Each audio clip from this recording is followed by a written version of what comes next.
આજથી 8-9 વર્ષ પહેલાં, 8 નહીં લગભગ 12 વર્ષ પહેલાં, જ્યારે 2012માં અમરેલી માર્કેટ યાર્ડનું નિર્માણ થયેલું, ત્યારે અમરેલી માર્કેટ યાર્ડની લગભગ 70 વીઘા જેટલી જમીન હતી, જેને એને કરાવવા માટે એ વખતે સ્ટેટ લેવલના પાવર્સ હતા.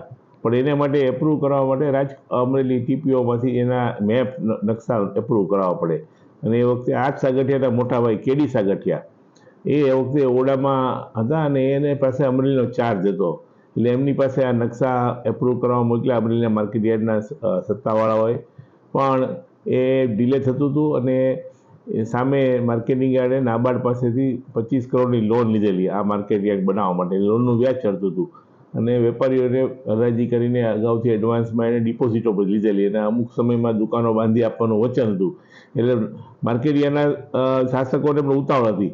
એટલે પછી અલ્ટિમેટલી સાગઠિયાને 2.5 લાખ રૂપિયા આપ્યા એટલે એને નકશા એપ્રૂવ કર્યા અને એ નકશા અમદાવાદ ગયા. ત્યાં પણ કમનસીબે ત્યાંના ટીપીઓમાંથી, સ્ટેટ ટીપીઓમાંથી પણ પૈસાની માંગણી કરવામાં આવી.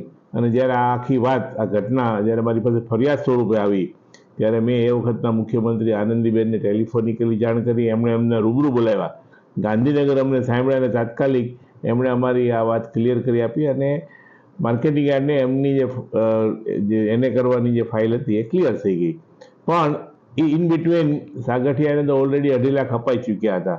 નેક્સ્ટ ડે મેં સાગઠિયાને ફોન કર્યો, આ જે મોટા એમના ભાઈ છે, કે બધું આ ખેડૂતોની સંસ્થા છે ભાઈ, આ કોઈ નફો કરવાવાળી સંસ્થા નથી. અને માર્કેટ યાર્ડમાં જે લોકો બેસે છે, આ ચેરમેન છે, એ બધા ભારતીય જનતા પાર્ટીના હોદ્દેદારો છે. ભારતીય જનતા પાર્ટીનું શાસન છે અને તમને ખેડૂતોના પૈસા લેતા શરમ નથી આવતી?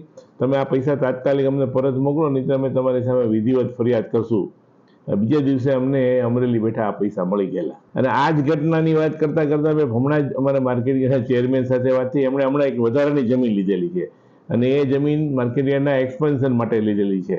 મને કહેવા દો કે અમરેલીનું માર્કેટિંગ યાર્ડ કદાચ ગુજરાતની પણ ભારતમાં અવ્વલ નંબરનું માર્કેટિંગ યાર્ડ છે. એની સુવિધાઓ, એની એમ્યુનિટીઝ, ખેડૂતો માટે જે સગવડતાઓ ઊભી કરી છે, એટલે એના એક્સપેન્શન માટે એમણે લગત જમીન એમણે હમણાં જ ખરીદી છે.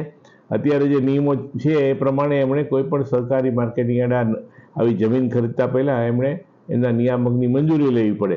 એ મંજૂરી માટે કાગળો મોકલ્યા, એ પણ ત્યાં પડ્યા રહે. એમાં પણ વિલંબ થતાં અલ્ટિમેટલી એના સ્થાનિક ધારાસભ્યને અને એના મારફતે સહકાર મંત્રી જગદીશભાઈ પંચાલને રજૂઆત કરવામાં આવી. અને જગદીશભાઈ પંચાલે નિયામકને સૂચના આપી કે ભાઈ આ માર્કેટ યાર્ડની જે યોગ્ય ફાઇલ છે, નિયમોના અસર છે, તો એને તાત્કાલિક ક્લિયર કરી આપો.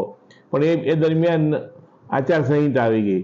ગુજરાતની ચૂંટણી પૂરી થઈ, ફરી માર્કેટ યાર્ડના સેક્રેટરીએ ત્યાં રૂબરૂજીનો ઓફિસમાં સંપર્ક કર્યો એટલે કીધું ભાઈ હજી અહીંયા આચારસંહિતા ચાલુ છે.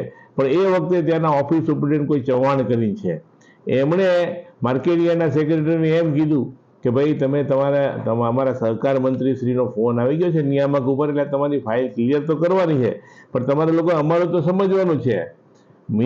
એના વિભાગના મંત્રીના ફોન પછી પણ એના ઓફિસના માણસો આ રીતે પૈસા માંગવાની હિંમત કરે છે. એ હદે આ લોકો બેફામ બની ગયા છે અને એને કોઈ જાતનો ડર કે ભય નથી. ખેડૂતોની સંસ્થા છે, જાહેર સંસ્થા છે, સહકારી સંસ્થા છે. એ બાબતમાં સહકાર મંત્રીને પણ ભલામણ થઈ ચૂકી છે, એમણે પણ ત્યાં વાત કરી દીધી છે. આમ છતાં ઓફિસના લોકો સેક્રેટરીને એમ કે તમારે આમાં અમારું સમજવું પડશે. તો આ પ્રકારની ગંભીર હદે આજે બ્યુરોક્રેસીમાં ભ્રષ્ટાચાર વ્યાપી ગયો છે.